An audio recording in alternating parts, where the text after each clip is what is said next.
I forget how to start. And if you like it,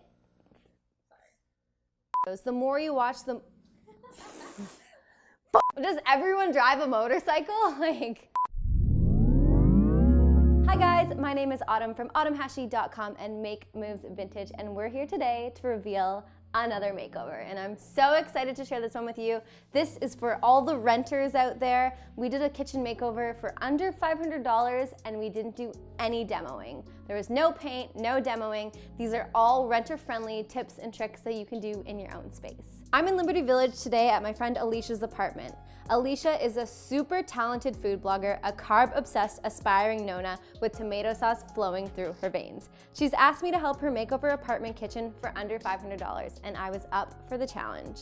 As always, if you like these videos, be sure to give them a like, and if you love them, subscribe and hit the bell to be notified anytime I post a new video. I want to start by giving you guys a couple tried and true tips and tricks and things that I learned during this makeover that you can apply to your home when you're doing a makeover. The first tip is to declutter.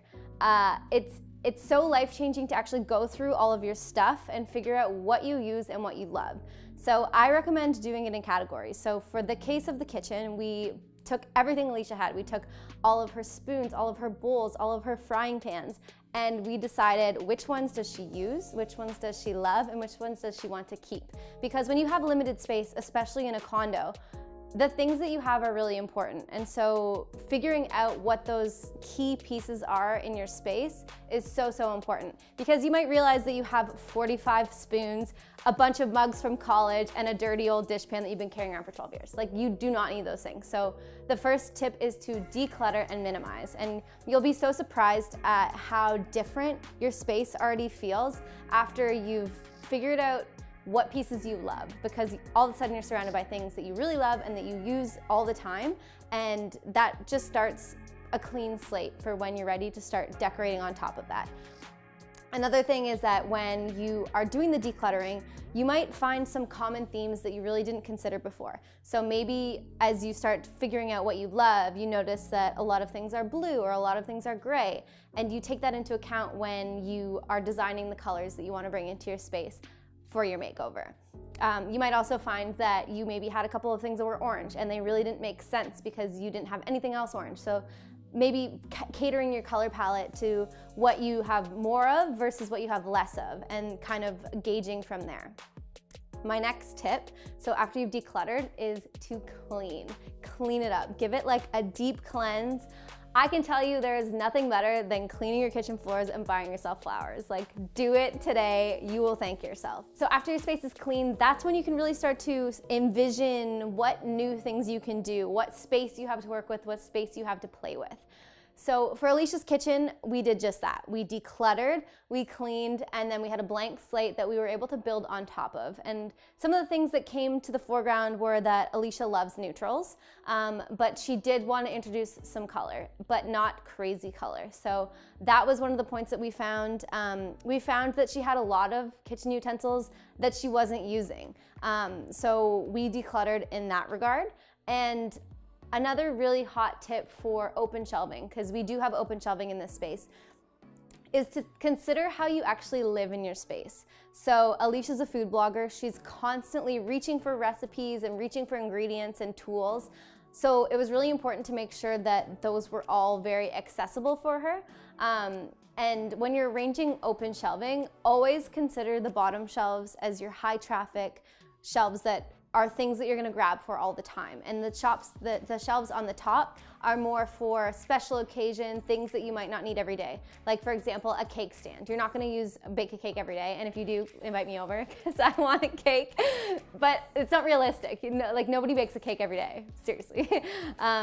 So cake stands, things like pitchers, glassware that's really fancy, those are the things that you can put up near the top of the shelves, because you're not gonna be grabbing for them all the time. Things like mugs and bowls and plates, those are things that can be lower down that you're gonna be grabbing for, so it makes sense.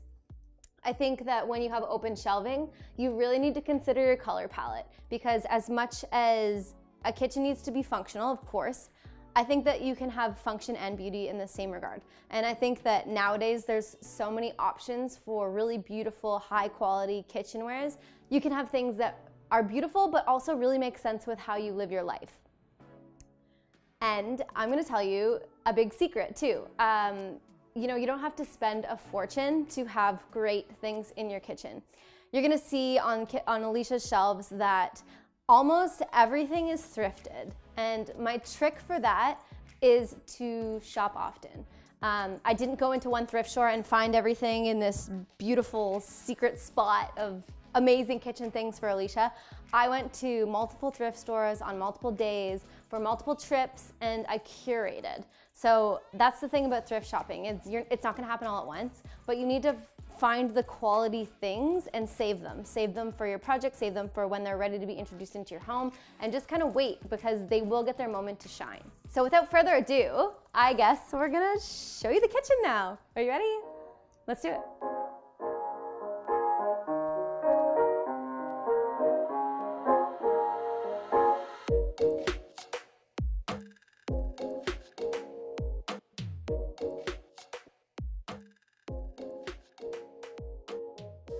We saved a lot of money in this makeover by purchasing almost everything from the thrift shop.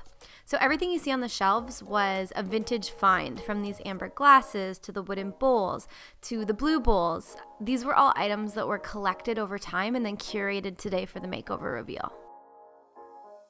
We got these amazing wall decals from Urban Walls, and they have absolutely transformed this entire space. This option is especially great for renters because they're peel and stick, so you can put them up and then you can take them down with you when you leave. We didn't do a whole lot in this little nook. We mostly just cleaned it up and added cookbooks that Lee should be grabbing for on the regular anyway. Another fun random tip is that food can be used as decor. In this case, we're using peaches. This is something that works with the space and that Leash will actually eat.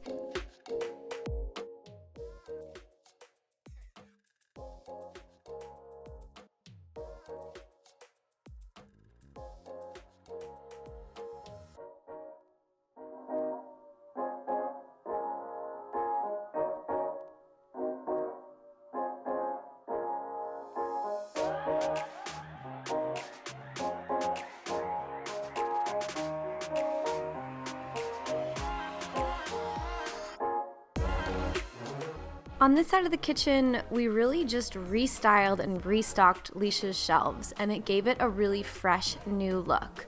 A surefire way to really brighten up and liven up a space is to add plants.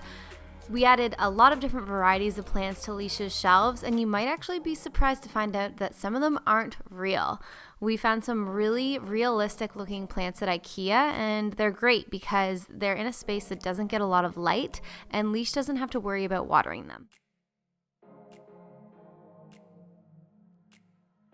This side server was another easy project that got a little bit of a facelift during Aleshia's kitchen makeover. So the dark shelf, we took a hammer to the back and we got rid of the dark gray backing that was really making it feel closed in and dark, and we just made it a lot brighter and more open. We also really stuck to one color theme just to make it all feel unified and work together in harmony. The Matisse art was actually a really cheap Etsy find. It was about $5, I think. I'll link it below.